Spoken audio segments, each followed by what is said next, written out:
Hello, this is Dr. Mike, and we continue our study today on ethics in chapter 2 about the chapter is entitled Relativism. And I want to just make a couple of comments as we move forward. I hope you're reading through the chapters as we discuss them. I know that that can be quite a chore. I say again that you're better off for having it pass through your mind because you'll come back to it at some later date and you'll find it to be very, very helpful. But the moral relativism is something that we hear a great deal about today. It seems like in our history that we have we came through most of the period. Everything we thought was just kind of black and white. Wrong is wrong, right is right. We didn't have many issues. We took the biblical Christian view of the of God overruling the world, superseding the world. We didn't have to make a lot of choices, and then we get into the 21st century with the Great Depression, the stock market crash of the 20s, and a whole host of other issues that really show the cracks in the pavement, if you will, of our society and the things that we have to deal with in doing that. That there were some real ethical issues. We began to know more about people, about their feelings, their thoughts. And so when we get to the 1990s and forward, we begin to think that things are relative. Maybe there is no actual right or wrong, black or white, but there are just, particular issues that in which there are ethics that pertain to that issue, maybe to that person, maybe what's right for me, maybe not right for you. That's kind of the day that we live in today. You pretty much determine your own right and wrong, but there still has to be certain things where we draw the line. And I think that's where the battle in our culture is today.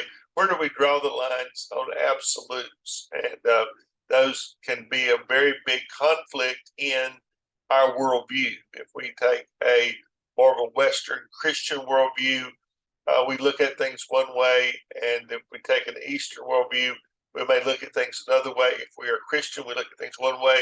If we're Muslim, if we're Buddhist, if we're Hindu, we all have different competing worldviews, and based upon the culture that we live in, those may have some worth and value to us. And so it's really difficult to figure out just where to put ourselves. I guess is what I'm trying to say. So as we look at these things, we try to look at different ideas that kind of help us define what ethics is, how we come to terms with things that we live in. Developing a global ethical perspective then can be a challenging task, as I've said before, because ethical values and principles can vary greatly across different cultures. I have been blessed to be able to live in different times in my life and to travel in different cultures and religions and come to understand some of the values of each. I think every one of those cultures and values have something that we can bring to the table to appreciate.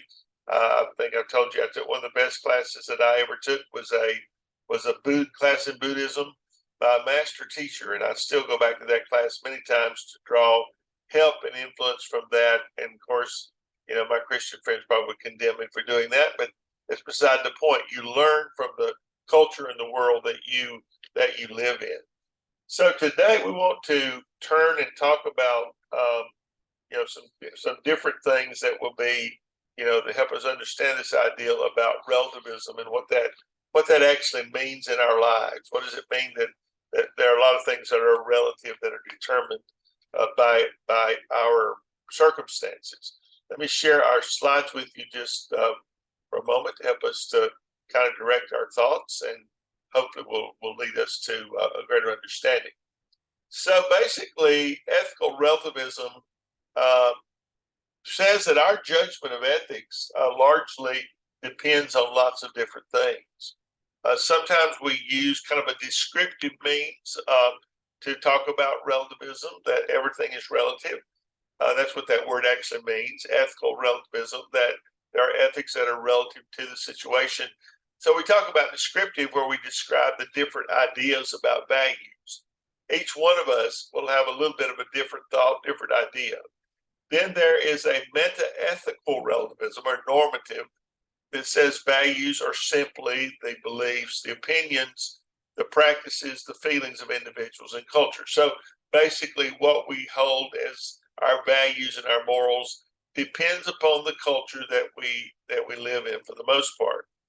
The conclusion then, when we talk about ethical relativism, is that morality is simply a function of the moral beliefs that a person has. So if you are a moral person, then it depends upon those moral beliefs that you have, and that's why in the first week we kind of developed your statement of ethics.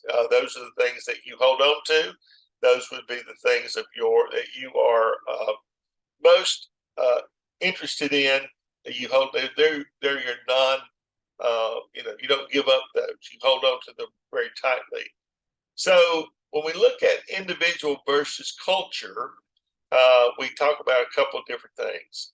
Individual relativism, that is, the things that are relative to you, can be quite subjective. Ethical judgments and beliefs are the expressions of the moral outlook and the attitudes of the individual person. So, in other words, you have a outlook, I have an outlook, and those are basically unique to us.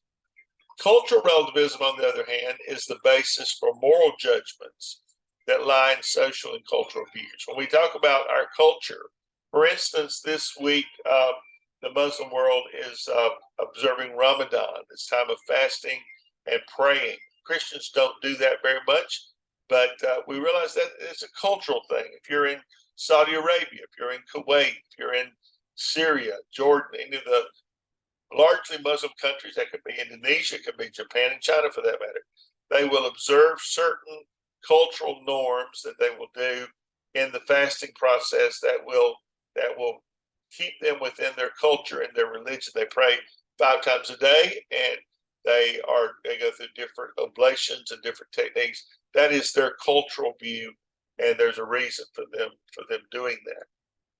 There are stronger and weaker ideas of what is relative. The stronger version is that what's morally right for one depends on what her society holds as right. So if your society, for instance, you were Amish or you were Mennonite, and your society says that a woman should, only wear dresses and should only have the little white hat on, and which is a sign of their coverage, that they are under the authority of their husband. Your society does that. In order to stay in that society, you must hold on to that, and that would be a stronger version. You take some very strong views of what's right and what's wrong. Perspective is another thing. There are only perspectives on the world. The things that we look at, our perspective is only about the world that we see, what you are around, the atmosphere you live in, the environment you work in. Those are the only worlds that you are looking at. You understand that when you get out of this country and go to other countries overseas, that there are other perspectives. People look at the world differently. It's like we in America generally look at the world through the eyes of a democracy or a republic. If you went to North Korea, for instance, where it's communist, their perspective on the world is markedly different. But they can have very strong views of that. I mean, Kim Jong-un just this week enlisted 700 or 800,000 men to give themselves to go to war against democratic countries like the United States. Those people's perspective is that they are right and that communism should be worldwide. Then there are weaker versions. There are some abstract and basically shared norms or shared values, but these are expressed in different cultures in different ways. It might be that we hold to the Ten Commandments in the West. If you're Muslim, you hold to the Quran and other different documents. But these are things we all agree that murder is wrong. We all agree that stealing is wrong. We agree that lying is wrong. So basically, those are the different the different extremes in this idea of relative ethics. So why would you support relative ethics? First of all, the diversity of moral views. You don't have an agreement on ethics always that has been reached and then sent down to you, much like if the Pope sent out a document today and said, these are the values that the Catholic Church is going to hold to, and every Catholic has to ascribe to them. We don't have that under ethical relativism. That is a much stronger, older way of looking at things. We're more tolerant today, hopefully, and more open-minded. We're in no position to judge which culture is right and wrong. Now, we often will think ours is the only culture worth having. I mean, we see that in the English debate. That if you're going to live in America, you ought to learn to speak English. So we're imposing our view that English is the only correct language. But if you're coming from another country, they don't feel that way. There's all kind of moral uncertainty. We trust our own judgments. There in ethical relativism, there is situational differences. My situation might be different from yours as regard what is right, what is wrong, under different circumstances and for different individuals. I think I mentioned to you that I was a pastor for 20 years. I think that position probably shaped my ethics for a long time. And then one day it suddenly dawned on me that, I was holding some things that because the community that I lived in believed them so strongly, and yet I'd never taken the time to realize, hey, I don't really accept those anymore. And so I ended my pastorate because, number one, it was racially, my church was all white on Sunday morning, and the racial issues, the treatment of women issues, treatment of gay people, those were the three things where my ethics had changed over time. And so I no longer could hold to that strong view the church had. And so I was much more tolerant, much more open-minded, and I was in no position to judge right from wrong. It's not my job to tell someone else how to live their lives. They get the right to choose how they live, and so that's something that we have to deal with as human beings. We don't get to dictate to others. This is not a dictatorship. So when we look at those reasons, we ask the question if these are convincing or not. The diversity of moral views, people can disagree about what constitutes the right thing to do, and yet believe that there is a right thing to do. We may disagree on what it is, but then we also can agree that it is right to not murder people, but we may quibble over what constitutes murder, how it's done, whatever. Tolerance and open-mindedness. It's possible to tolerate other cultures while ignoring and not valuing them. So we put up with things that maybe we don't appreciate. Moral uncertainty, the fact that we are uncertain about the answer to some question does not mean it lacks an answer. Just because we don't know the answer doesn't mean there's not an answer out there.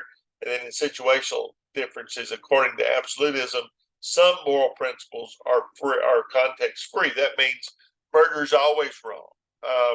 Lying is always wrong. And that would be absolutism. There's absolutely no reason why. We're seeing that with the abortion laws that have been enacted by states since the overturn of Roe v. Wade. They're closing every door. Now this week they passed laws to cancel the abortion pill. They have they're going to charge people if you drive an Uber and you take someone to an abortion, you can be charged for a crime. So they're closing. That's absolutism. There is no reason, be it rape or incest or the life of the mother, the life of the baby. There is no reason for you to ever have a need of an abortion. That's what the state legislatures are saying in what they're doing as far as passing these laws. Then we talk about realism and pluralism. Moral realism, it says there exists a reality about ethical questions independent of those who know it. There's more to it than people who are always espousing these ideas. Moral realists would use what they say are objective principles to determine what's right. In other words, they would take the Bible and say, well, the Bible says this, therefore this principle will be enforced. Moral pluralism, on the other hand, says there are a variety of equal, valid moral principles or equal moral values, and these might conflict with each other, but there's more than one answer to a question of whether something is right or is wrong. As you read through your text, you're going to see a couple of philosophers here that you're going to learn about. In cultural relativism, there are cultural differences on moral principles that does not entail ethical relativism. I was in the 80s in the Philippines, and I walked one day 3 hours into the jungle to speak at a tribe that were headhunters. They believed in headhunting and cannibalism. They ate people. Um, and in my own culture, that would have been anathema. I had to think about the horror of it. To them, it was just another food source. So you see, there can be differences. It can be cultural. I didn't join them. I didn't become a headhunter. I didn't eat human flesh. I don't think so. But they had to arrive at their own change in their culture and their own conclusions. You could legislate that. The government could have passed a law that says it is against the law to eat humans, to hunt heads. But usually, passing laws is not the solution. We're seeing that immediately in our country with the abortion issue. Passing laws to stop abortion does not change people's need or desire. It just makes them mad, basically. So instead of changing the culture, we try to legislate, and legislation never works well. So this idea of being relative in your beliefs, there is no self-evident moral principles. Maybe what's wrong for you is wrong for you, right for you is right for you. You can take that, of course, to the extreme, and there'll be a problem with that. But if there are moral principles, they probably are found in society and its rules. How do you live together as a people if you are a thief or a liar, or within human nature, or within God? We learn a lot of moral principles from the Bible, where most of our principles come from. So values can vary with human nature. Some people value some things over the other. And the good is not an answer of what we think or how we feel, but who we are. We want to pick the very best approach to a situation. Values can be individualistic, but we can and do agree on common goals and good. So while there may be a lot of answers to a question, we want to pick the very best one. And so when you encounter an ethical dilemma in your job, then you think through, first of all, what are the many approaches to this job? What are the many approaches to this problem? And then you pick the very best one that fits you, your job, and enables you to work effectively. So hopefully, as you think about this, we live in a very relative day. Everything today is relative. But you still have to make choices of how you live your life, and pick the things that will be most beneficial for you. Remember, the utilitarian theory says it's the most good for the most people. What is good for you? What makes you happy? And sometimes you have to vote against family and church and work and everybody else to pick that which would do you the most good. So hopefully this will spur you to think as you read the chapter and write about this week, that you will gain some insights. Thank you so much.